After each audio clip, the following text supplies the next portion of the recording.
Voter പട്ടികയിൽ പേര് ചേർക്കാത്തവരാണോ നിങ്ങൾ എങ്കിൽ ഈ വീഡിയോ സ്കിപ്പ് ചെയ്യരുത്. കൃത്യമായിട്ട് അത് മുഴുവനും കാണാൻ ശ്രമിക്കുക. കാര്യം എന്ന് പറഞ്ഞാൽ വോട്ടർ പട്ടികയിൽ ഇപ്പോൾ ഈ ഇലക്ഷൻ അടുത്ത് വരുന്ന വേളയിൽ ഇനിയിപ്പോൾ നമുക്കറിയാം ഏകദേശം കുറച്ച് നാളുകൾ കൂടിയേ ഉള്ളൂ.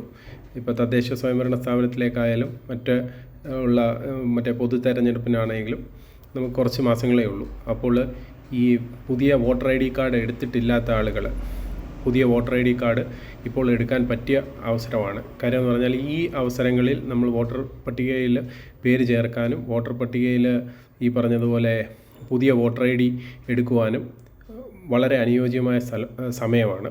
കാര്യം എന്ന് പറഞ്ഞാൽ ഇപ്പോൾ നമുക്ക് ഇത് എടുത്തു കഴിഞ്ഞാൽ വളരെ വേഗത്തിൽ ഇപ്പോൾ നമുക്ക് ഇലക്ഷൻ ID കാർഡ് നമുക്ക് ലഭിക്കുന്നതായിരിക്കും.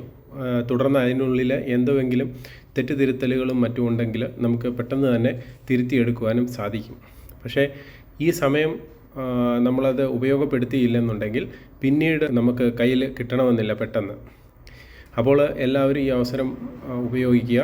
ഇപ്പോൾ നമ്മുടെ കോമൺ സർവീസ് സെൻറ്ററിൽ വോട്ടർ IDയുമായി ബന്ധപ്പെട്ടിട്ടുള്ള എല്ലാ സേവനങ്ങളും ഇപ്പോൾ ചെയ്തു കൊടുക്കുന്നുണ്ട്. അപ്പോൾ നിങ്ങൾക്ക് സഹായം ആവശ്യമെങ്കിൽ തൊട്ടടുത്തുള്ള കോമൺ സർവീസ് സെൻറ്ററുമായിട്ട് ബന്ധപ്പെടാവുന്നതാണ്.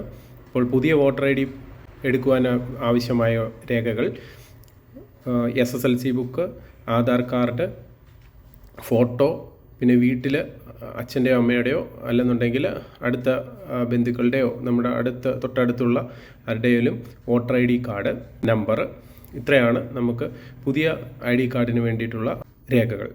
അതുപോലെ തന്നെ നമ്മുടെ തദ്ദേശ സ്വയംഭരണ സ്ഥാപനങ്ങളിലേക്കുള്ള തിരഞ്ഞെടുപ്പ് പേര് ചേർക്കുന്നതിനായി വോട്ടർ ID നമ്പർ, അതോടൊപ്പം തന്നെ ആളുടെ SSLC ബുക്കിൻ്റെ കോപ്പി, ആധാർ കാർഡ്, പഞ്ചായത്തിൽ വോട്ട് ചെയ്തിട്ടുള്ള ആളുകളുടെ സീരിയൽ നമ്പർ തുടങ്ങിയവ ഉണ്ടെന്നുണ്ടെങ്കിൽ നമുക്ക് തദ്ദേശ സ്വയംഭരണ സ്ഥാപനങ്ങളിലേക്കുള്ള വോട്ടർ പട്ടികയിൽ പേര് ചേർക്കാൻ സാധിക്കുന്നതാണ്.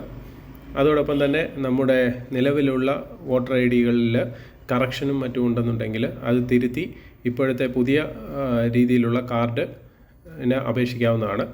പുതിയ കാർഡ് കിട്ടുവാൻ കാലതാമസം എടുക്കുമെങ്കിലും നമ്മുടെ അപേക്ഷ അപ്രൂവ് ആയതിനു ശേഷം നമുക്ക് അത് CSC വഴി നമുക്കത് PVC കാർഡ് രൂപത്തിൽ നമുക്ക് പ്രിൻ്റ് ചെയ്ത് കയ്യിൽ സൂക്ഷിക്കാവുന്നതാണ്. അതുപോലെ തന്നെ പഴയ വോട്ടർ ID കാർഡ് ഉള്ളവർ KL സീരീസിലുള്ളവരുടെ കാർഡ് മറ്റേ ഇപ്പോഴത്തെ പുതിയ സീരിയൽ നമ്പറിൽ ആക്കി നമ്മൾ പുതിയ കാർഡ് എടുത്തു കൊടുക്കുന്നതാണ്.